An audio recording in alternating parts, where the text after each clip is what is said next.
O aplicativo do Cresce São Paulo é a principal ferramenta de acesso aos serviços e comunicação do Conselho. Faça agora o download na App Store e na Play Store. E siga nossas redes sociais no Facebook e Instagram. Olá, boa noite a todos. Bem-vindos a mais uma live transmitida pelo Cresce São Paulo. A nossa convidada de hoje é a Thaís Santesi. Boa noite, Thaís, tudo bem? Boa noite, Cris. Boa noite, pessoal. Um prazer estar aqui. Muito obrigada pelo convite. Nós que agradecemos, e esse dia especial que é o Dia da Mulher. A Thaís vai falar sobre relações abusivas, entendendo e prevenindo. Thaís, e vamos começar aqui nosso bate-papo, né? Com um assunto tão sério. Eu queria saber de você o que é um relacionamento abusivo. O relacionamento abusivo, como a própria palavra sugere, né, é um relacionamento permeado pelo abuso, né, pela manipulação, pelo medo. É importante ressaltar que nem sempre um relacionamento tóxico é um relacionamento abusivo, mas um relacionamento abusivo é sempre tóxico. E por que eu costumo falar isso? Porque, às vezes, as pessoas não têm o conhecimento e aí qualquer coisinha vira relacionamento abusivo, mas não é assim. Porque o relacionamento abusivo, ele é muito sério, ele é grave, ele pode escalar para questões seríssimas, né? Então, assim, às vezes a pessoa é chata, é reclamona, mas o relacionamento não é abusivo, né?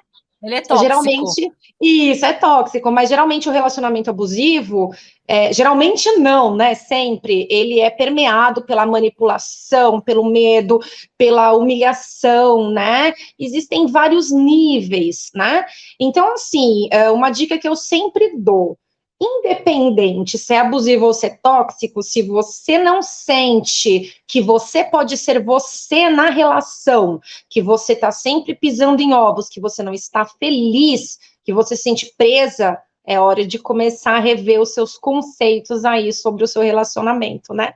Ô, Thaís, deixando mais clara essa questão, assim, o que realmente, qual é a fronteira entre sair de um relacionamento tóxico e partir para você ter um relacionamento abusivo? Porque se você for analisar de maneira geral, ambos fazem mal para você.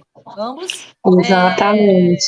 te destroem a autoestima, ambos deixam você com alguns problemas psicológicos, mas existe uma fronteira aí, né? Porque pelo que eu entendi de você, o tóxico ele é menos agressivo. Menos agressivo. O relacionamento abusivo ele já é mais agressivo. E muitas vezes o relacionamento sai do patamar tóxico e se torna um abusivo. Então, com certeza, ele pode escalar para o abusivo, sim. Inclusive em boa parte dos casos, né? Mas acontece que... O que acontece?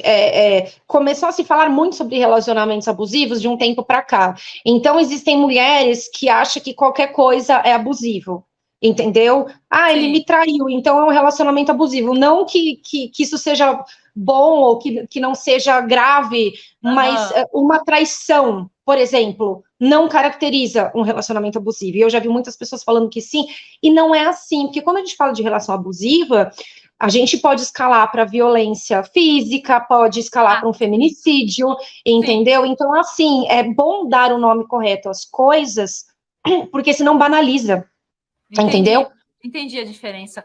E assim, interessante que esse tipo de relacionamento, ele não é só gerado, né, por um companheiro, namorado, mas isso pode acontecer também com um filho, com um neto, até com um amigo, né? Amigo, profissional de trabalho, chefe, colegas de trabalho. E eu queria saber, dentro de um relacionamento abusivo, quais os resultados psicológicos e físicos? Porque tem físico e tem um psicológico para a mulher ou para a pessoa, né? Porque não é só a mulher que sofre, né? O relacionamento abusivo. A mulher morre mais, né? A gente fala mais voltado para a mulher, porque no relacionamento abusivo a mulher morre mais do que o homem, né? Então, assim, dificilmente uma mulher vai matar um cara porque terminou o namoro e ficou com outro. Ela pode até surtar, quebrar alguma coisa, ficar muito brava, mas ela não, dificilmente ela vai partir para o homicídio. E geralmente os casos de feminicídio, na maioria dos casos, são casos de relacionamentos onde homens não aceitaram ou agrediram suas mulheres, entendeu? Sim. Então, voltando à sua pergunta, que era, desculpa, que resultados... Não, mas é bacana você falar o que você falou. O que traz de resultado negativo? Tanto físico como psicológico, né? Sim, porque muitas coisas. Né? Sim, na verdade, assim, pode resultar em diversos traumas, né? E até no meu livro eu cito isso, tem um capítulo que fala só dos tipos de traumas que as mulheres podem vir a sofrer. Então, ela pode sofrer de diversos transtornos de ansiedade, estresse pós-traumático, agorafobia. Então, assim, transtorno de ansiedade generalizada, toque, transtorno obsessivo-compulsivo. Então, assim, no psicológico faz um belo de um estrago, sim, né? Porque muitas mulheres se mantêm nesse tipo de relacionamento durante muito tempo, porque elas são manipuladas para isso, e é muito difícil de sair. E às vezes elas não saem até por medo, tem o fator dependência emocional e tem o fator medo, e tem o fator os dois, dependência emocional e medo, e dependência financeira. Enfim, são vários... Né? Exato, são vários os motivos que levam a mulher a permanecer num relacionamento abusivo. Então, às vezes, as pessoas falam que, mas se ele te faz mal, por que você não sai? Como se fosse muito simples, e na verdade não é, porque se fosse simples, não teriam tantas mulheres morrendo. Entendeu? Então, geralmente o relacionamento abusivo, ele devasta a mulher.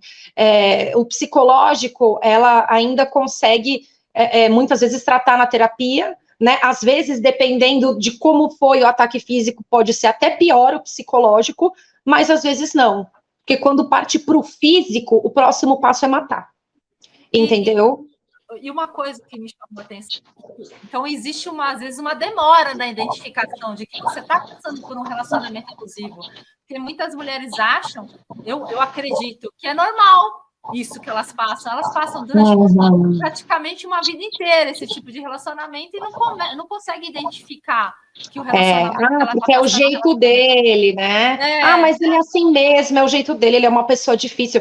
Então, assim, são várias muletas que a gente acaba também se utilizando para se manter no relacionamento abusivo, né? Então, sim, existem mulheres que estão há anos, já peguei casos de pacientes que ficaram 20, 30 anos em relacionamentos abusivos, só que a questão é que muitas vezes ela sabe, mas ela não quer enxergar, porque é muito difícil você aceitar, porque a partir do momento em que você aceita, puxa vida, estou num relacionamento abusivo de fato, e muitas vezes só vai depender de mim para sair disso, você não quer se responsabilizar também por ficar ali, porque muitas vezes não, na verdade, assim, o que vai definir você sair ou não do relacionamento é a tua decisão. Entendeu? Às vezes você vai chegar num ponto que você vai falar, chega, não aguento mais, depois de 30 anos você sai. Então, assim, de uma forma ou de outra, é a sua decisão que vai impactar. Só que para chegar na sua decisão, em você aceitar e decidir, é um longo processo. Não é, acordei num dia, ele foi abusivo comigo, tá sendo abusivo comigo há um tempo, um dia eu acordei e vou terminar. Não. É um longo processo. E geralmente, quando ela toma essa decisão, é porque o estrago já está bem grande. Ô, Thaís, e qual é a característica da mulher que sofre mais esse tipo de abuso? São pessoas que têm uma classe social menos privilegiada,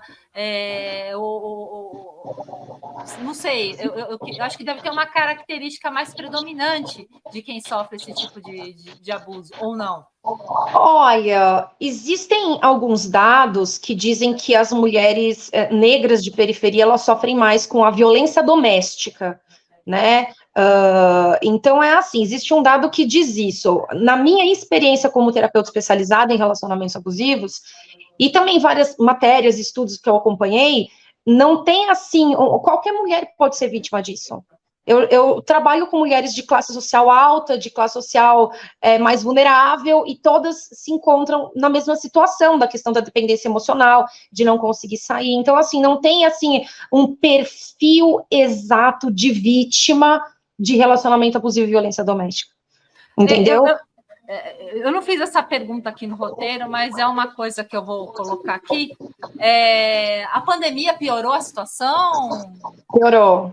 Piorou. Aumentou em 22% a questão da violência doméstica na pandemia. Piorou porque as mulheres elas tinham que ficar presas com o agressor dentro de casa. E às vezes os homens que ainda não agrediram passaram a agredir na pandemia, né? Então piorou muito. Foi muito difícil. Porque a gente não tinha muito o que fazer na pandemia, não tinha muito como ajudar, porque a primeira coisa que a gente fala, vai para casa de uma amiga, ou vai fazer tal coisa, vai para casa de algum parente, quando tá a situação pegando pesado, não tinha. Então, assim, eu mesma pediram muita ajuda para mim na época, e na época, na verdade, eu fiquei um pouco perdida, porque era uma situação completamente nova para todos nós, né? Então, a gente foi bem difícil. Foi bem complicado. Thaís, você tem um livro que fala a respeito de relacionamento abusivo, é um guia de salvação para as mulheres. Eu queria que você me contasse um pouco desse seu livro aí. E como eu posso mostrar aqui? Posso mostrar? Meu filho, opa, peraí, aqui, meu filho, aqui. Guia da Liberdade, o guia completo sobre relacionamentos abusivos. É um guia, na verdade, assim, para as mulheres que passam ou passaram por isso e para quem quer ajudar também. Muitas vezes as pessoas querem ajudar essas mulheres e não sabem como. Então, é um guia com 25 capítulos para ajudar a identificar, a compreender e como superar, como passar por essa situação, né? Então, são 25 capítulos aí, é um guia mesmo, né? A ideia é que seja um guia completo para que a pessoa consiga aí uma salvação, né? Uma ajuda. Um guia, né? Um guia de... Isso. Guia de salvação. Exato. E fala um pouquinho desse seu projeto, porque assim, a pessoa quando identifica que ela está sofrendo um relacionamento abusivo, ela fica desesperada.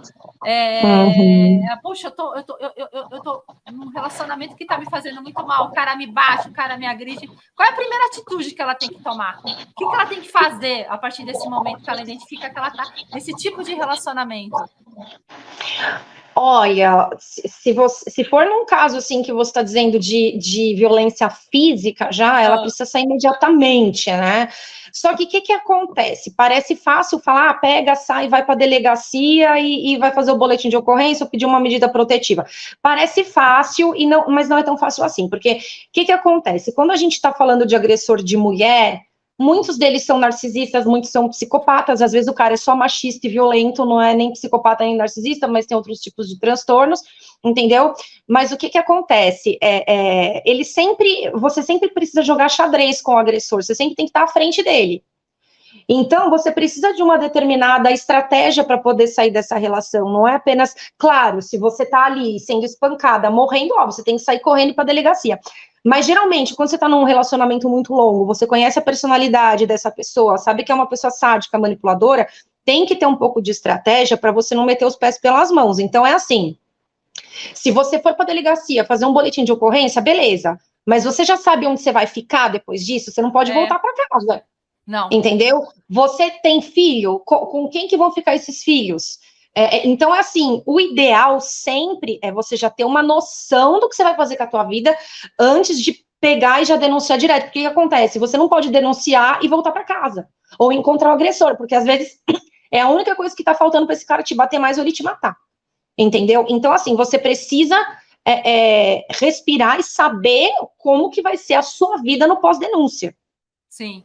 Né? Então, assim, reitero, claro, num caso de vida ou morte, que você tá apanhando, a situação lá tá feia, chama a polícia, vai para a delegacia da mulher, você pode fazer o boletim em qualquer delegacia, mas eu sempre vou sugerir a delegacia da mulher, que é uma delegacia especializada, e aí você vai fazer o boletim de ocorrência, vai se informar lá. Uma coisa também maravilhosa que nós temos é a Casa da Mulher Brasileira, né? Nós temos em São Paulo, fica no Cambuci, e na Casa da Mulher Brasileira você tem sede do Ministério Público, você tem a Delegacia da Mulher lá dentro, você pode passar até 2 noites lá com alimentação, com seus filhos, até você conseguir esse amparo, né, esse amparo emocional, jurídico, que eles te dão lá, esse aporte.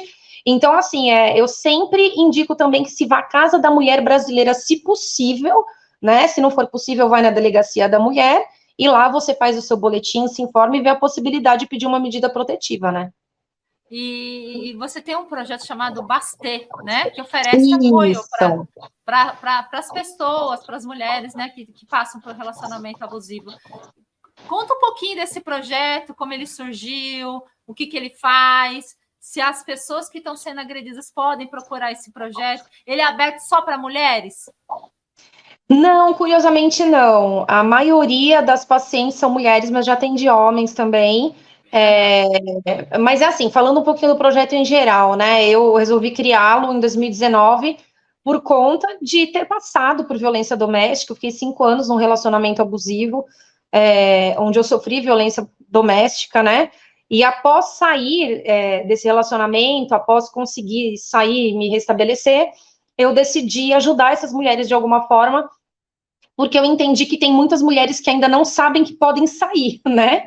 Então, muitas mulheres se sentenciam, se condenam por não conseguirem sair desse tipo de relação, e a minha vontade, através do projeto, era fazer com que essas mulheres entendessem que é possível sair, e ajudá-las de alguma forma. Então, hoje o projeto oferece a terapia, né, a Valores Sociais, que é feita comigo, oferece assessoria financeira, porque muitas vezes a mulher quer se reestruturar, financeiramente não sabe como, então nós temos a assessoria financeira. Trabalhamos também com palestras, com campanhas, muitas vezes, com prefeituras, com secretarias, né, campanhas de conscientização, né, então o projeto, ele é basicamente isso. E quem tiver interesse, pode me procurar, pode entrar nas minhas redes, pode entrar no site, projetobastê.com, é um site bem legal, tem várias informações lá. E quem tiver interesse também, adquirir o livro, também me procurar, é um livro que nós temos em PDF também, então temos o e-book, temos também o livro físico, e estamos à disposição para ajudar quem nos procurar, seja homem, seja mulher, porque homem também passa por relacionamento abusivo. Todos, né? A gente está falando do dia, a gente está falando sobre a mulher, porque é um programa direcional do Dia da Mulher, mas a gente sabe que... Sim. E a mulher realmente ela é a maior vítima, né? Mas a gente sabe que... Infelizmente. Qualquer pessoa, né, pode sofrer esse tipo de relacionamento. Sim, mas homem, muito difícil homem pedir ajuda. O projeto, ele é basicamente composto de 99% de pacientes mulheres. Já atendi homem, mas é raríssimo, muito difícil mesmo. Eles têm muita vergonha também, né? Eles sentem muita vergonha de estar num relacionamento abusivo. Então, a sociedade massacrou muito também os homens, para que eles não expressassem seus sentimentos. Mas o homem, ele sofre com a mulher, ele apanha da mulher, então já começam lá os apelidos pejorativos, né? Então, ele é desencorajado. Isso, pois é, ele é desencorajado a lutar pela sua liberdade, pelo seu equilíbrio emocional, né? Então, enfim, nós ajudamos, não negamos ajuda. Bom. Ô, Thaís, fechando aqui a nossa conversa, na sua opinião, né? Eu não sabia que você tinha passado por esse tipo de relacionamento, então você, melhor do que ninguém, pode me falar, na sua opinião, o que falta para esse tipo de situação ser superado aqui no país? Educação, orientação, enfim. Eu quero uma opinião sua aqui, para a gente fechar essa nossa conversa. Olha, superada, difícil ser superada, mas dá aí para tentar melhorar os números de alguma forma. E a forma mais importante hoje de trabalhar em relação ao final trabalharmos rumo ao final da violência doméstica é trabalhar a mentalidade dos mais novos, é a educação, é o que eu sempre falo, porque o que acontece? Muitas crianças vão reproduzir o comportamento do pai agressor, né, e muitas meninas vão reproduzir o comportamento da mãe de se submeter àquilo, porque o cérebro entende que ali é um local que ela já conhece, a violência se torna uma velha conhecida dessa criança, e ela pode ter uma grande possibilidade de passar por isso no futuro, e os meninos também se tornarem agressores, caso eles tenham esse exemplo em casa, né? Então, assim, uma coisa muito legal que seria interessante trabalhar na cabeça das crianças, né? A gente é uma sociedade onde nós temos um machismo muito enraizado, né? Imperativo. Exato. Então, o que acontece? Trabalhar a mentalidade dessas crianças, porque essas crianças serão os homens de amanhã. Sim. É muito difícil hoje você pegar e falar assim, então vamos tratar os homens que são violentos, mas... não que isso não possa acontecer, mas eu acho que ninguém quer pagar para ver isso. A mulher que espera que esse homem seja tratado e nunca mais bata numa mulher, eu não sugiro que ela pague para ver se vai adiantar.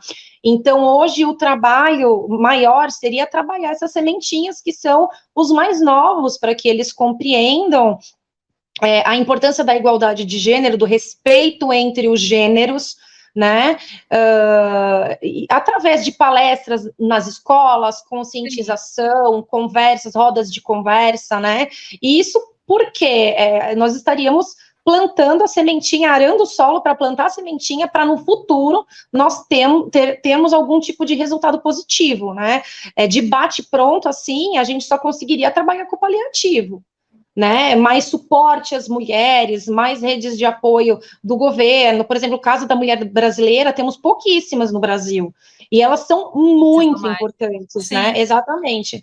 Então, assim, temos muitas coisas legais, porém temos também muita demanda, e a gente não tem como, muitas vezes, ser amparado por esses, não tem como suprir, porque é muita demanda, não temos aí órgãos suficientes para o tanto de demanda que temos, infelizmente. Então, mais investimento nesse sentido, né?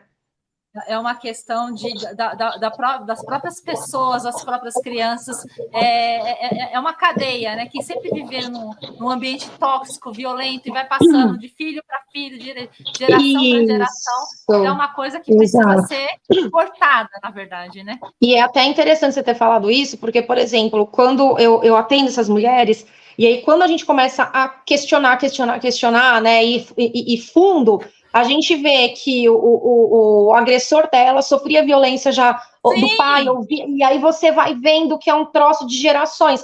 Não que se justifique, não justifica, mas é um comportamento que vai se repetindo, né? Sim. E se alguém não barrar, se isso não for tratado, se não for melhorado, curado, só tende a permanecer, a perpetuar, né, infelizmente. É isso aí. Thaís, queria agradecer aqui sua participação na nossa TV. Adorei a nossa conversa e espero contar com a sua presença em outras oportunidades. Com certeza vai ser um prazer enorme. Muito obrigada a todos vocês. E estou à disposição. E um feliz Dia das Mulheres para todas. Isso mesmo. Gente, beijo para vocês no coração. Feliz Dia das Mulheres. Muito obrigada, Thaís. Eu que agradeço. Tchau, tchau.